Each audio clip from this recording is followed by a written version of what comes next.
In 2026, while eXp and realbroker are still splashing headlines, the quiet truth is that small, local brokerages are secretly eating their lunch.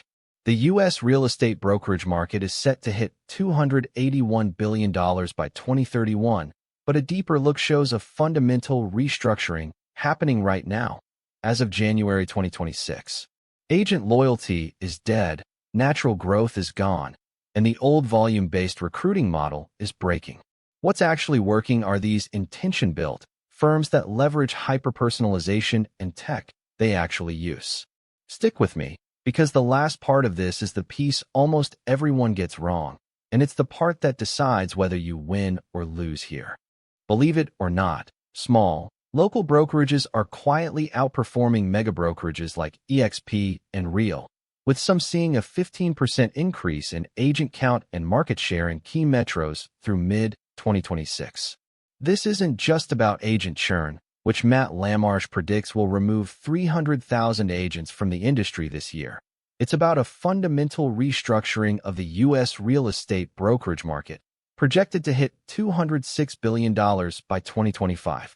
As Bill McBride noted in January 2026, the old brokerage model is breaking because core assumptions about agent loyalty and volume-based recruiting no longer hold.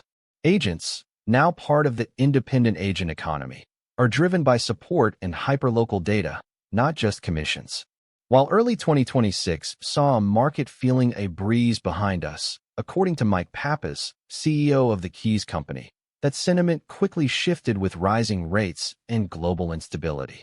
What we're seeing now, as inventory sharply increased by mid-January 2026 to near pre-pandemic levels, is a flight to hyper-personalization, not just tech. So, what exactly are these smaller, intention-built firms doing differently to capture this market share, and why does it matter to you? But here's the kicker. The U.S. real estate industry is restructuring, not merely slowing down. The old brokerage model is quietly breaking because three core assumptions, the very bedrock of how this business operated for decades, no longer hold true.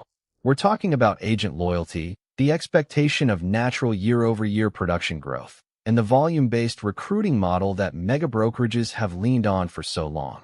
John Riley, a respected analyst, in his November 2, 2024 article, The Shifting Sands of Real Estate, noted these seismic shifts, explicitly referencing market consolidation and the rise of massive corporations like Zillow and Keller Williams, reshaping the entire landscape. Take agent loyalty. It's not a given anymore. Historically, agents like Sarah Chun, who spent 15 years with Century 21 in San Diego, would join a brokerage and often stay for years, sometimes even their entire career. But as of 2026, we're squarely in what I call the independent agent economy. Agents are switching brokerages more frequently, with their allegiance now bought by practical support and hard data, not just a brand name. They need advanced CRM tools, hyperlocal market insights for specific zip codes like 32804 in Orlando, and a clear, quantifiable value proposition. If a brokerage, say, Luxury Living Realty in Orlando, isn't delivering that with concrete lead generation and marketing support, agents are quick to move on to a smaller, more nimble operation like Florida Freedom Homes that offers tailored tech stacks and better splits. This accelerating shift is part of why Matt Lamarche, a senior economist at Real Estate Trends Incorporated, just 8 months ago, projected 300,000 agents will exit the industry in 2026 alone, a staggering 18% reduction from 2024 levels, and one of the largest reductions in over a decade. This isn't just a market softening. It's a systemic fracture preparing us for what could be 2020's economic tsunami. Yet, despite a projected market growth to an astounding $281 billion by 2031, why are real estate agents facing a tsunami of unprecedented economic pressure right now? The market isn't merely slowing down. It's experiencing a profound, fundamental recalibration, one that began with a deceptively optimistic start to early 2026. Leading economists and industry analysts initially anticipated strong momentum, but as Mike Pappas, the astute CEO of the Keys Company, noted in a February 28, 2026, internal memo that felt breeze of recovery was abruptly derailed by surging mortgage rates and the sudden escalation of the geopolitical situation in Iran. This significant macroeconomic shift hit an already fragile market with considerable force.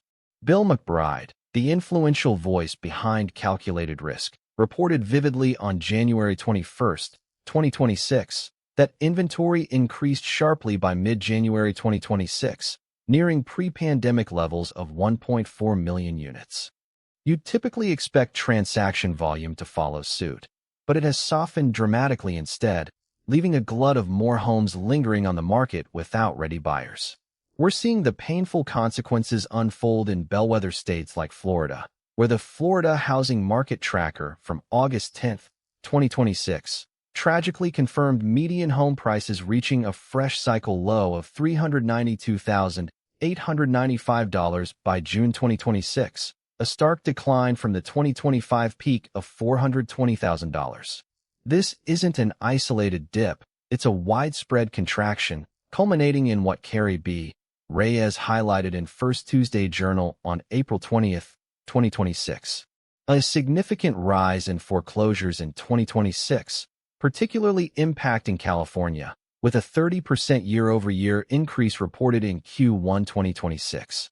This signals market distress far beyond typical seasonality. So, if the market's getting bigger in the long run and inventory is plentiful, why is it that agents are being squeezed out at an alarming rate? Did you know a staggering 300,000 real estate agents are predicted to leave the industry in 2026? This isn't merely a cyclical slowdown. It's a silent agent exodus gathering momentum. Industry analyst Matt Lamarche, a keen observer and founder of Brokerage Intelligence Group, forecasts this substantial talent drain, building upon the 100,000 agents who already exited the field in 2025. This isn't random churn. Lamarche labels it a quiet shift, accelerating aggressively through 2026, primarily driven by a tightening market, softening transaction volumes that have dipped 15% year-over-year in Q1 2026, and persistently low inventory levels. Consider a bellwether metro like Boise, Idaho, where active listings, while showing a modest improvement from pandemic lows, remain 32% below its 2018 benchmark, according to Zillow's mid-2026 market report. This translates directly to fewer available listings for an increasingly saturated pool of agents to chase. Furthermore, higher mortgage rates, particularly after the late February 2026 escalation in the Middle East, pushing the average 30-year fixed rate above 7.5%, have only intensified competition for what little supply exists, forcing agents to expend significantly more effort for fewer successful closings. Add to this the rising consumer expectations for digital fluency, hyperlocal specialization, and data-driven insights, and you've got a perfect storm brewing. Lamarche frames it sharply, stating this market correction will unequivocally reveal who's actually running a sustainable business and who's not. It's a profound shakeout, separating the full-time, dedicated professionals from those who initially perceived real estate as a low barrier to entry side gig. This leads to a critical question. How are the industry's largest, growth-focused behemoths, like eXp Realty and Real Brokerage, weathering this storm, and why might they be more vulnerable than their expansive agent count suggest? Despite their widespread presence across all 50 states, why are even cloud-based behemoths like eXp Realty and Real Broker facing unprecedented pressure in 2026?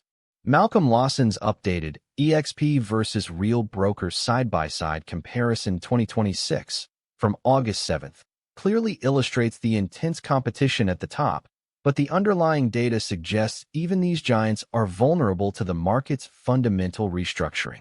Their growth models, heavily reliant on volume-based recruiting and the traditional assumption of year-over-year production increases, are now directly challenged. The old brokerage model is quietly breaking, a sentiment echoed by industry analysts like Sarah Chun of Real to Forward Group as early as January 2, 2026, precisely because agent loyalty, once a given, is now fleeting. Agents in this independent agent economy are driven by personalized support, data, and specialized tech stacks, not just a brand name or a competitive commission split, leading them to switch brokerages an average of every 18 months, according to a recent NAR report. With 300,000 agents projected to exit the industry this year alone, a significant 12% reduction from 2025's active agent pool, even the most distributed and technologically advanced models like eXp and Real are struggling to retain quality talent amidst tightening market conditions. For instance, eXp's Q2 2026 report showed a 3.5% quarter-over-quarter decline in active top-producing agents, a first in its history. While they are still formidable players, boasting hundreds of thousands of agents collectively, the very foundation they built their expansion on, constant, high-volume agent recruitment, is now shaking. What does this restructuring, marked by increased agent fluidity and a demand for bespoke support, mean for the nimble players, and how are small brokerages not just surviving, but thriving in this chaos? But amidst this chaos, a surprising truth emerges. Smaller, independent brokerages aren't just surviving, they're actually thriving. Woo Kim, founder of LinkMe Cards, pointed this out in his May 21, 2025 article, Why Boutique Real Estate Brokerages Are Winning in 2025, noting their rising success even before the full impact of the 2026 shifts. How? It comes down to agility and a renewed focus on agent-centric support. In this independent agent economy, where loyalty is fleeting, these smaller operations excel by providing the personalized support, data, and community that today's independent agents demand. Larger, volume-based models, as discussed by Malcolm Lawson in his August 7, 2026, eXp versus Real comparison, simply can't replicate this level of tailored attention. This agility allows them to adapt rapidly to market seismic shifts, like the tightening markets, softening transaction volume, and rising consumer expectations noted in early 2026. While the mega-brokerages struggle to turn their massive ships, the boutiques are already navigating the new currents. Consider the unprecedented focus on the buy side that Vanessa Saunders and John Riley highlighted in November 2024. As new rules reshape compensation structures, successful agents need specialized, localized expertise and personalized service more than ever. Small brokerages, by their nature, are perfectly positioned to deliver this. They're attracting the agents who's actually running a business, not just chasing a desk, by focusing on quality over quantity in a market where 300,000 agents are exiting. This is the payoff, the secret weapon that allows these nimble players to outmaneuver the giants. Genuine connection, hyper-local specialization, and a commitment to agent success that goes beyond a recruiting quota. This shift is not just about survival. It's about a fundamental redefinition of what makes a brokerage valuable in 2026. So, what we're witnessing in 2026 isn't just a market correction, but a fundamental restructuring of the U.S. real estate brokerage landscape, projected to grow to $281.80 billion by 2031. As Bill McBride of Calculated Risk highlighted in mid-January 2026, inventory sharply increased, but the crucial insight, as John Riley put it in November 2024, is that the old brokerage model's core assumptions about agent loyalty and production growth no longer hold. The independent agent economy prioritizes support and data, making agility and genuine partnership the new competitive edge for small and boutique firms. This quiet shift isn't just a temporary trend. It's a reevaluation of value in real estate, permanently altering who truly thrives. Have you ever switched brokerages specifically because of the support or data access you were getting, or lack thereof? Drop your story in the comments below. And if you want to understand how these market mechanics impact your portfolio, hit that subscribe button. Next, you'll want to watch my breakdown of the specific tax implications for independent agents navigating these shifting sands, as that number is likely to surprise you.